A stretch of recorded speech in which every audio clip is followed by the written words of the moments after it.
राम राम सा। आपने मैं मोर पंख के बारे में बता। मोर पंख भगवान रे स्थान रे में रेवे, तो भगवान रे स्थान में मेलोड़ रेवे तो अपन भगवान रे अपन दर्शन रेवे और भगवान अपने अंधंडा भंडार भरे, कोई बात री कमी नहीं रेवे। मोर पंख कई करे के टाबर है बिजाय होता रेवे तो पढ़ाई करे तो वाने हामी मेले पढ़ाई करे जटे तो भगवान वाने कई करे कि विद्या अच्छी आवे, पढ़ाई अच्छी आवे, विनारे अच्छी पढ़ाई रेवे, नौकरी लागे।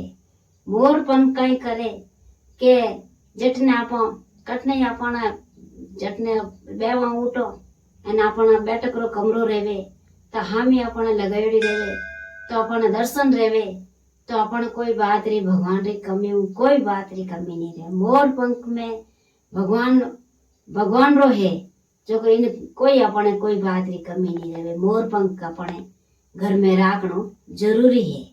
राम राम सा।